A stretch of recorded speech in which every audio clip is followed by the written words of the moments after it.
Mark, even though you guys run a totally different offense and have a pretty good quarterback, do you have kind of an appreciation for the way Sean Mannion has gone about the craft over these 4 years? Oh yeah, absolutely. I mean, he's a fantastic football player. I mean, and he's a football player. You know, he's a tough guy, manages things well.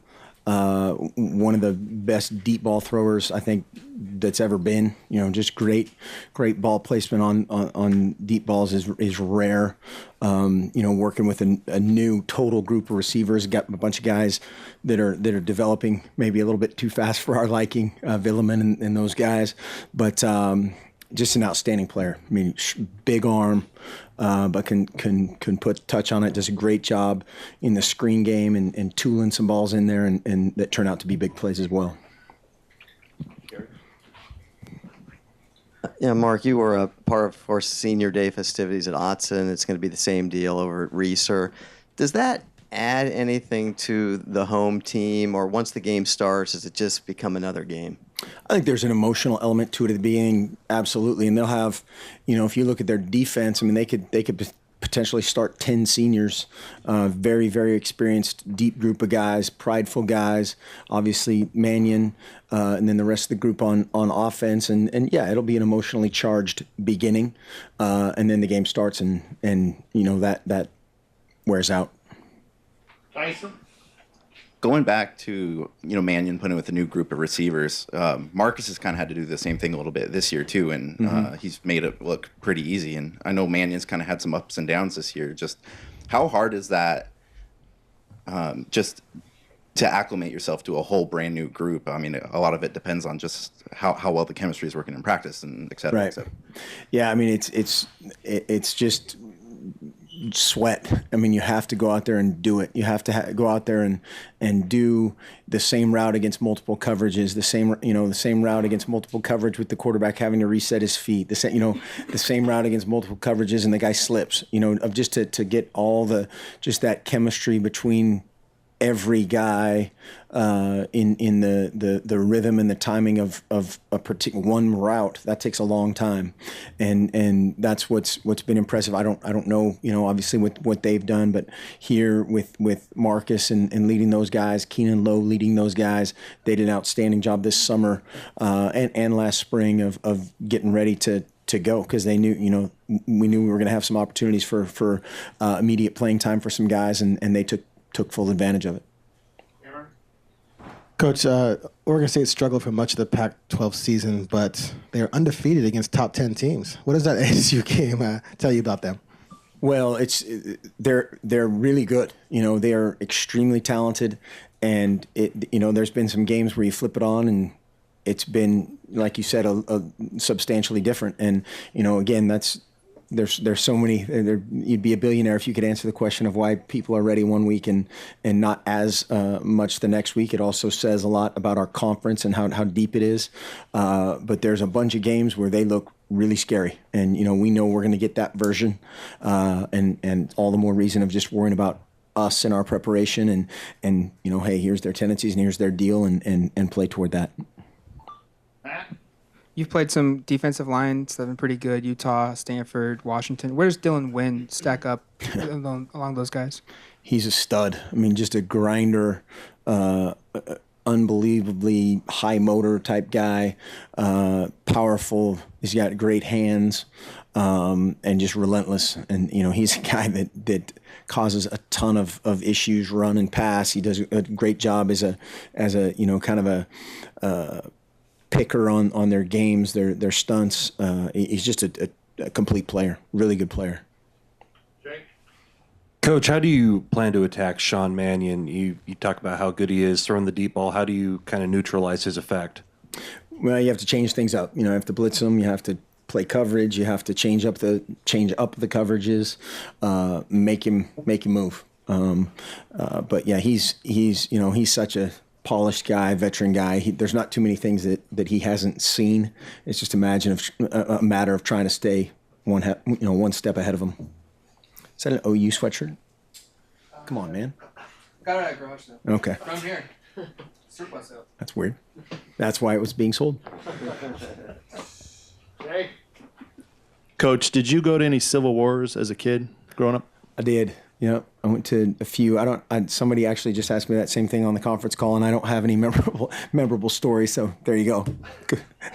run with it. I remember sitting, in the Parker Stadium end zone, just being drenched with my brother. We went up there one time. I don't remember what year that was, but we were always on the right side of the rivalry, so to speak.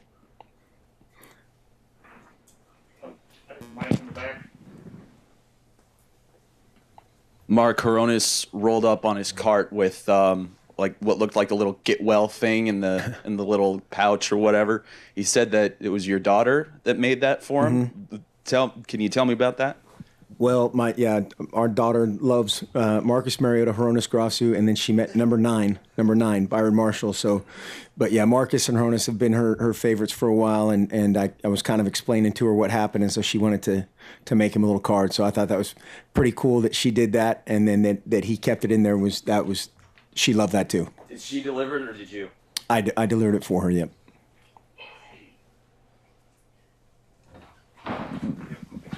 Warren.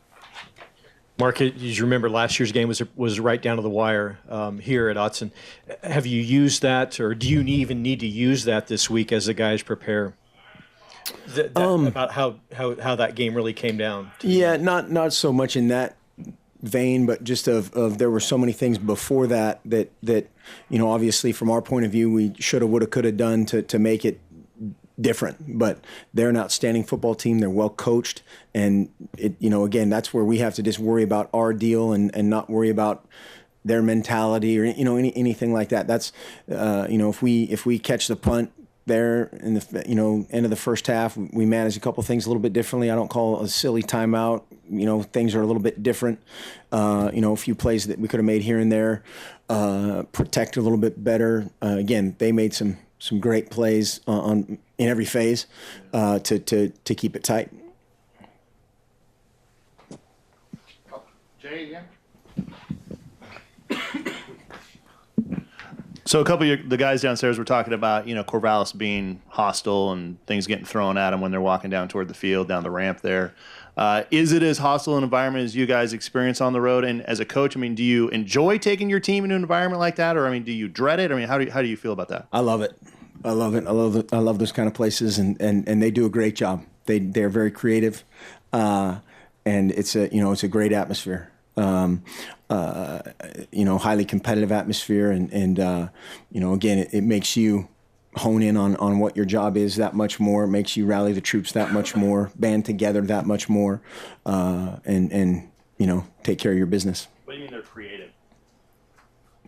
I don't think that's very difficult to understand. They're very creative.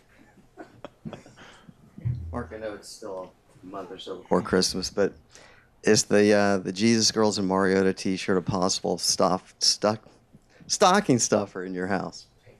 I just want a percentage. It'll go to charity, but that'd be a great idea.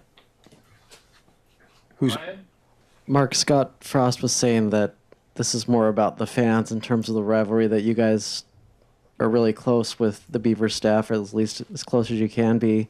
Kind of what is your relationship with Mike Riley? A ton of respect for Mike Riley. We don't hang out together or anything. I'd hang with him. I don't know what we'd do. It'd be exciting to cover.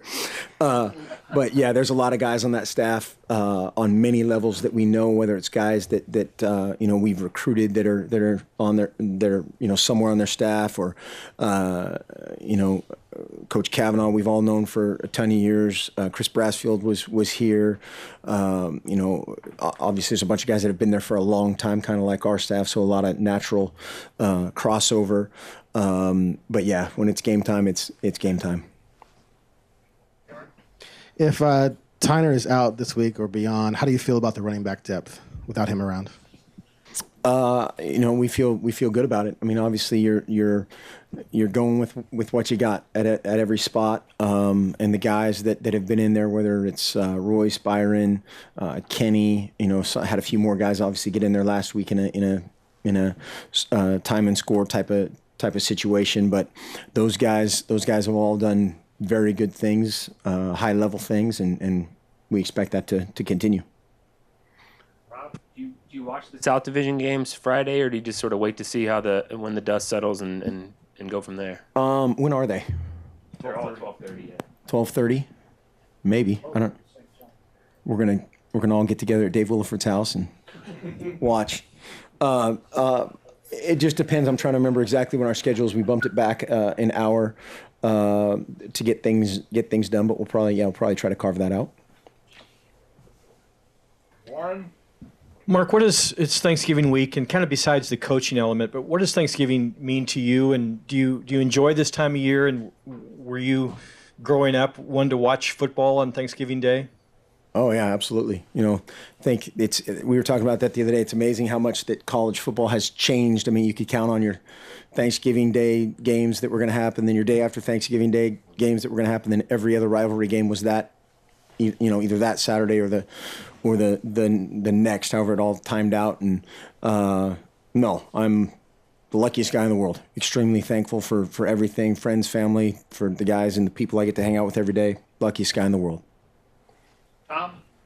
Here, Mark. In that same vein, Thanksgiving Day, Cowboys, that's a tradition. I know you're a fellow Cowboys fan.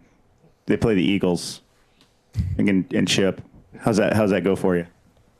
Well, as I've said, I'm now an Eagles fan, so that'll be weird. It won't be Leon Lett sliding through the snow-filled end zone. It'll be whoever's playing for the Eagles now. Go Eagles. Josh Huff, house call. That's it? No, wait a minute. You have a question in the back? I'm asking this because somebody told me to. I promise. Charlie? See, that's the ultimate lead-in. You guys are always, well, people want to know. No, you want to know. No, yeah. The whole Charlie Pape thing. It's blown up. It was hilarious the moment it happened. Do you still talk about it? Do you still have a laugh about it? What have you guys heard as a result? Just that people have enjoyed it, and the kid is, hilarious and all that stuff. It was great. It was great. Those are three important things in everyone's world around here. I don't know what to say. I mean, it was good stuff. Good stuff. Matt was the fourth. What was Matt the fourth? Good. There we go. Okay. All right. Thanks.